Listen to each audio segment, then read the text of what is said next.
Makanya kata beberapa mufassir, kenapa pertama surat turun untuk Iqra, Iqra bismi rabbikal ladzi khalaq. Itu Allah sama juga mengatakan gini, bacalah Tuhan. Tuhan itu siapa? Ya Tuhan yang berstatus khalaqah. Masa Tuhan berstatus khuliqah? Ya di mana-mana Tuhan harus berstatus khalaqah, pencipta. Masa Tuhan berstatus khuliqah, diciptakan? Terus orang kafir mulai mikir, berhala diciptakan, ini diciptakan. Jadi hafal Quran itu ya diilmoni lah, jangan hafal toh. Kan kita punya guru-guru yang alim. Di sini ada Qudsi, ada TBS, sarananya banyak.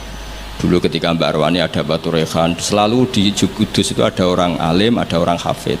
Dan yang hafid-hafid dulu juga orang-orang alim, kata Mbak Arwani, Mbak Saroni, Stanten, Mbak Hisham, semuanya punya tulisan-tulisan. Jadi saya mohon sampean jangan berdalih karena fokus Quran kalau ora iso ngaji. Mbok maksudnya ku nak nyuwun ojo aja-aja nih, rasa diterusno lah Gus. Karena eman itu, logika Quran yang seperti itu tuh eman. Quran itu misalnya klaim-klaiman kitab suci, Quran tuh fair. Itu nih bi kita biming qabli hada au atharatin min ilm.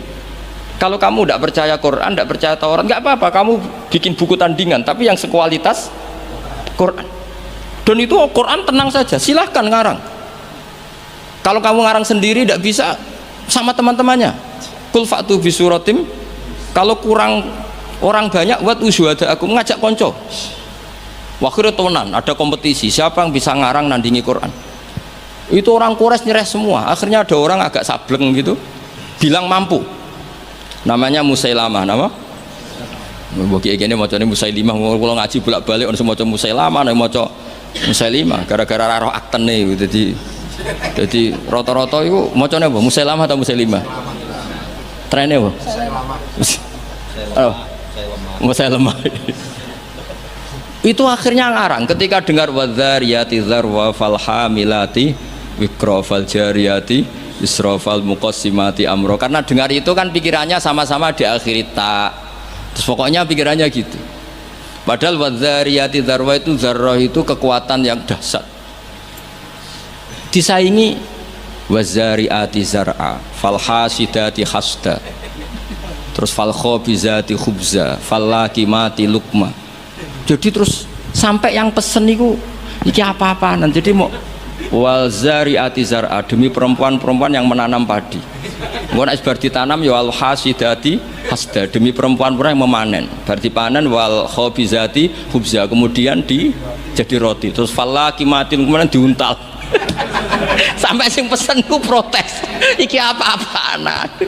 La yaqulu hadza ila majnun. Sampai sing pesennya kecewa, sing order kecewa. Wah yo ora kasil nek gumuk nyanyi Quran yo ora kasil. Iku apa-apaan niku wong perapatan nak iso kira-kira gitu. Jadi makanya Quran itu ya santai saja, enggak apa-apa kalau kamu tidak percaya Quran. Kul fa'tu bi asyri suwarim mislihi muftariyat. Kalau asar nggak bisa, surah saja. Enggak, kalau 10 surat nggak bisa, 1 saja. Dan Quran fair sampai wa man istata'tum min dunillah. Nggak apa-apa kamu minta bantuan. Sehingga ketika dikarang nyanyi alam nasroh, adib ja'u madib, nyanyi parah. Kalau niku apal ora krana kula pecinta Musailamah karena saya peneliti. Nyanyi alam taroh itu begini. Al-filu mal-fil wa ma adraka mal-fil lahu khurtumun tawil wa dhailuhu qasir. Kamu tahu apa itu gajah itu apa? Gajah itu hewan yang khurtumun tawil, punya apa? Belalai yang panjang, tapi lahu dhailun qasir, tapi apa itu ekornya pendek. Yang pesen saja kecewa. Lha iku cah cilik ya yo roh nak gajah. Kok ora mbok sifati pisan nang ideke kowe matek. Bandingkan dengan Quran, alam taro kaifa fa'ala rabbuka, itu mengandung sejarah. Saya cerita sedikit tentang Ashabul Fil biar kamu tahu kualitas kalimat alam taro, kata alam taro.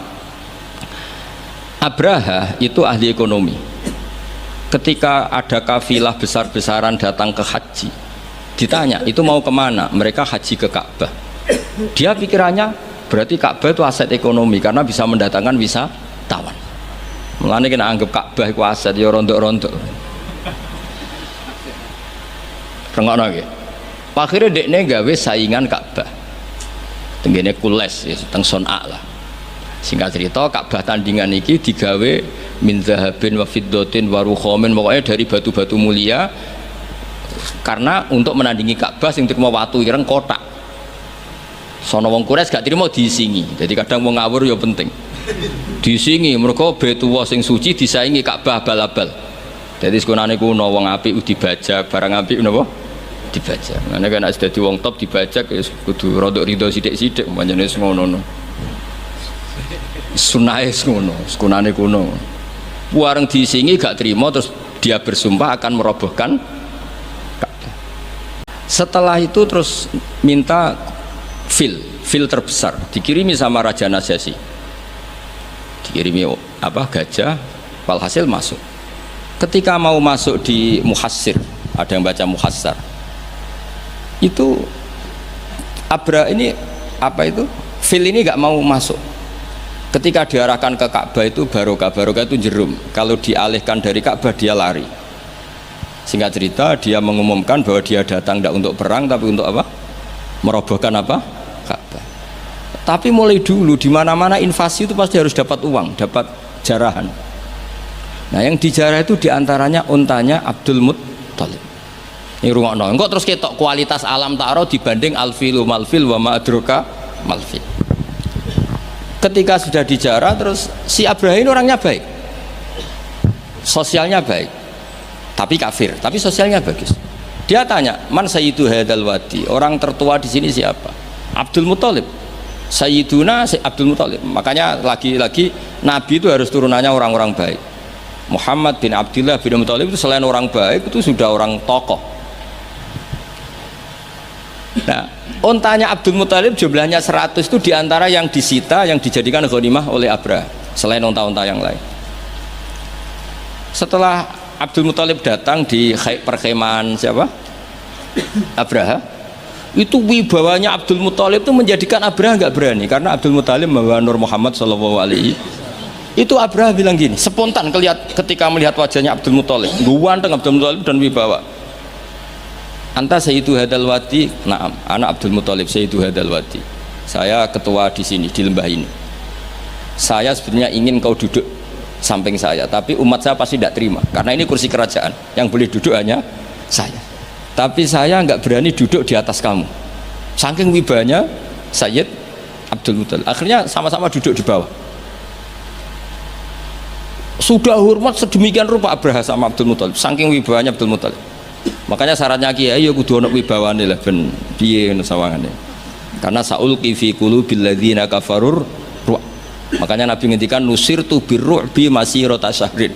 Saya itu punya wibawa yang radiusnya itu perjalanan 1 bulan. Ya tidak boleh kiai kok tidak wibawa. Ora wibawa ya jaim lah, jaga image lah setidaknya supaya kelihatan wibawa. Tapi Abraha begitu kaget ketika ditanya Abdul Muttalib, apa hubungan kamu dengan Ka'bah, dengan Baitullah? Kata Abdul Muttalib, lucu jawabannya, nggak ada hubungan apa-apa, sementing ontaku kembalikan. Kagetnya minta ampun Abraha.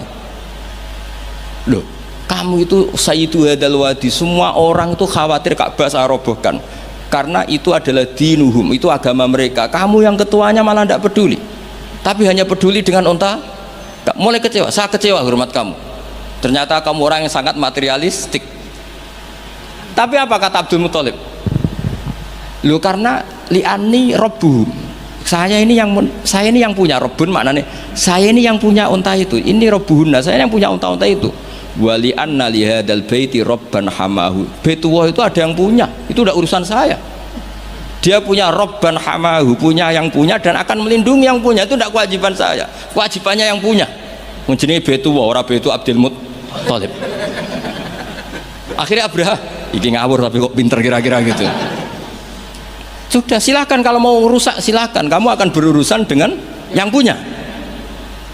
Wes, oke dari Abraha, pancen aku pengen rusak Ka'bah. Unta dibalekno, wes unta tak balekno. Saiki aku pengen rusak Ka'bah. Ya monggo, tapi kamu berurusan sama yang punya. Ya, ini masih maulid karena ini mbahnya Rasulullah Shallallahu Alaihi Wasallam. Kesana. Tapi sebelum Abraha datang, niku Abdul Muttalib fa'atal baita, kemudian datang ke Baitullah wa akhudha bi halaqatil bab. Dia megang kalau di pintu dulu itu kan pegangannya itu kan bunder. Makanya disebut khalaqatil bab. Maksudnya handle-nya itu kan bulat. Terus beliau berdoa, dongane lucu. Ya Allah, di mana-mana orang itu ya menyelamatkan asetnya. Ya, engkau harus menyelamatkan asetmu dong. Ini santai aja. Oleh ngomong ketika ngono tok, terus ditinggal mire. Nah, ditinggal mire itu Abdul Muthalib bikin pengumuman ke semua orang Quraisy, ayo ke atas gunung dan kita melihat apa yang dilakukan Tuhan kita terhadap orang yang merusak Ka'bah. Terus mereka di gunung semua. Ketika Abraham mau naik, mau merusak, terus ada burung ababil. Makanya judulnya Alam Taro. Kayak apa kualitas Quran itu? Cerita sejarah dengan sederhana, tapi kualitas maknanya luar biasa. Alam Taro. Kenapa kok ada Alam Taro? Apakah kamu tidak melihat? Karena semua suku Quraisy itu naik gunung dan melihat apa yang maka dimulai dengan Alam Taro. Dan mereka melihat kaifa fa'ala rabbuka bi ashabil fil. Disaingi alfilu malfil wa ma adraka malfil lahu khurtumun tawil wa dhibhu qasir. Jadi sehingga Alam Taro ini kualitasnya luar biasa memang, karena mereka berkata ayo kita lihat apa yang akan dilakukan Tuhan terhadap orang yang merusak Ka'bah. Makanya disebut Alam Taro kaifa fa'ala rabbuka bi ashabil. Jadi kualitas Quran itu luar biasa. Nah, sehingga terus kita ini harus tahu bahwa mukjizat Nabi tertinggi itu apa? Quran. Makanya Burdah itu kalau muji Quran itu luar biasa. Ayatul hakim minar rahmani muhdatsatun qadimatun sifatul mausufil kitab, terus sampai saat terusnya wa hakamatun fama yubqina min subain saat terusnya. Di antara sifat yang diutarakan Burdah apa? Kalau berdebat itu tidak pernah kalah.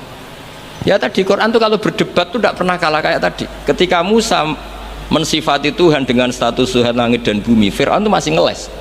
Jadi ketika dikatakan yang nuhani nenek moyangmu, mafhumnya apa? Fir'aun tidak Tuhan karena punya nenek moyang. Kalau Fir'aun Tuhan berarti nenek moyangnya tanpa Tuhan. Ya, ini cerita-cerita tentang apa mukjizatnya Quran. Yang terakhir ini saya baca maulid, enggak saya baca semua nanti jadi jam 3 betul. Nah, di antara dalil maulid yang dipakai para ulama, ini kitab karangannya Sayyid Muhammad, judulnya Khaulal Ikhtifal bi Maulidi Rasulillah sallallahu alaihi wasallam. Halaman 15 ya kula waca. Adillatu jawazil ikhtifali bi Maulidin Nabi sallallahu alaihi wasallam. Dalil-dalil kenapa kita boleh melakukan ikhtifal. Ikhtifal itu ya semacam pesta kecil atau farah. Al-awwal anal ikhtifala bil maulidin nabawi syarif ta'birun anil farahi was surur bil Mustafa sallallahu alaihi wasallam. Jadi yang dikatakan maulid itu pokoknya kita senang, kita mengekspresikan senang karena lahir seorang al-Mustafa sallallahu alaihi wasallam. Terus kata Sayyid Muhammad wa qadin tafa'a bihil kafiru, orang kafir saja mendapat keuntungan dari farah bi maulidin Nabi. Ya kita tahu Abu Lahab itu kalau hari Senin dapat diskon azab karena di hari Senin itu dia pernah memerdekakan Suwaibah al-Aslamiyah saking senengnya bi maulidi Rasulillah sallallahu alaihi wasallam.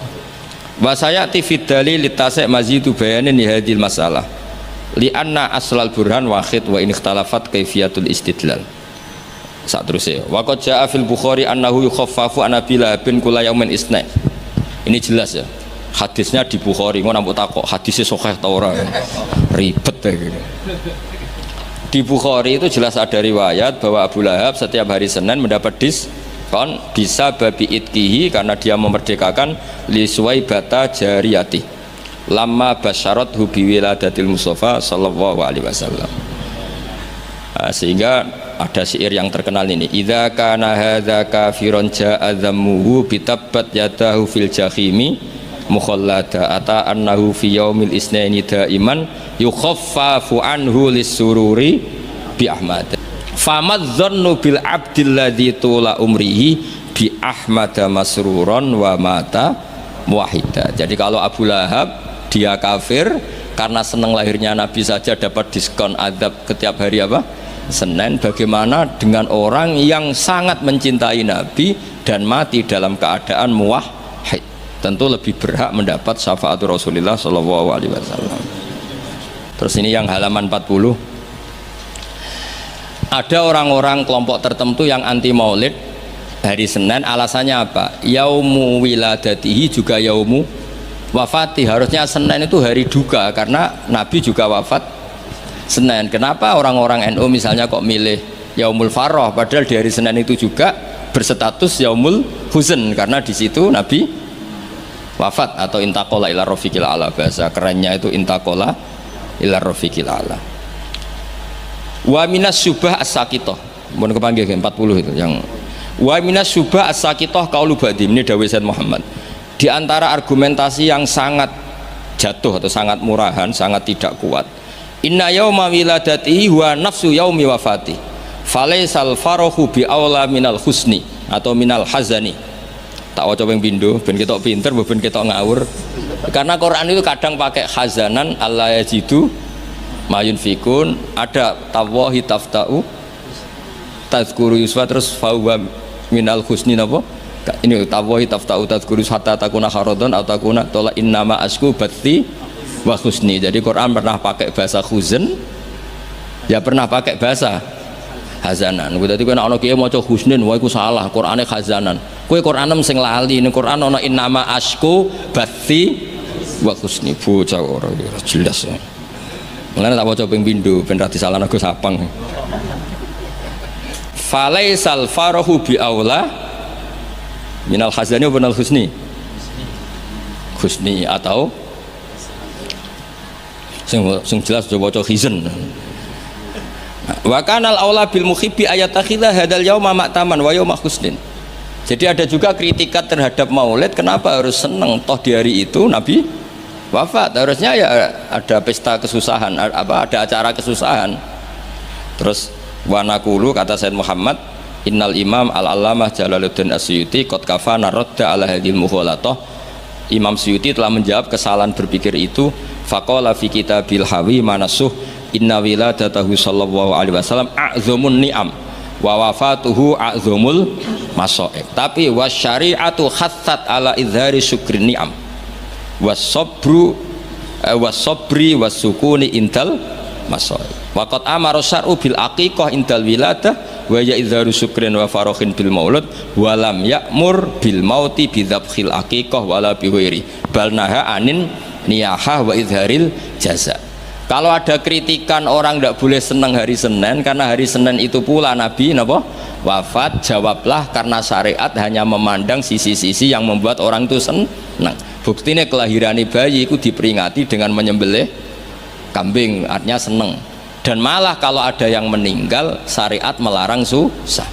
Artinya kenapa kita milih senang untuk hari Senin? Karena sisi yang dikampanyakan syariat adalah al-farah bukan al-huzn. Jadi meskipun Nabi juga memang wafat hari apa? Senin, tapi susah ini kita abaikan, paham ya? Yang kita tonjolkan adalah seneng biwiladatihi sallallahu alaihi wasallam. Itu jelas nih, napa? Jadi napa intine niku walhasil niku kula suwun semua itu ada dalilnya. Jadi yang dilakukan guru-guru kita, malah tenggene kitab Sayyid Muhammad, kalau ada orang yang menyoal nopo menyoal maulid, ini yang halaman 9 pancen kula waca mboten urut nih, pancen sengaja, pancen konstruksinya seperti itu. Maulid itu kan orang seneng lahirnya Kanjeng Nabi Muhammad sallallahu alaihi wasallam. Kula bolak-balik ngaji ku sering cerita, anakmu itu sing ora jelas masa depane wae pas lahir kowe seneng, padahal iso wae gedene mboten jelas. Itu aja orang tidak ada yang tanya kenapa kamu seneng anakmu lahir, padahal masa depannya ora mesti. Kadang gobloknya niru bapake, kadang belinge ya niru, kan ora jelas. Wong kowe dhewe ya ngerti nek ora napa iku wae anakmu lahir semana, padahal sireng kriting pesek lahir wis nangis buanter ra karuan. Iku wae seneng, dan tidak ada orang yang protes terhadap kesenangan itu. Apa meneh lahir Rasulullah sallallahu alaihi wasallam wis ganteng, resik, sujud, wae kok spesial.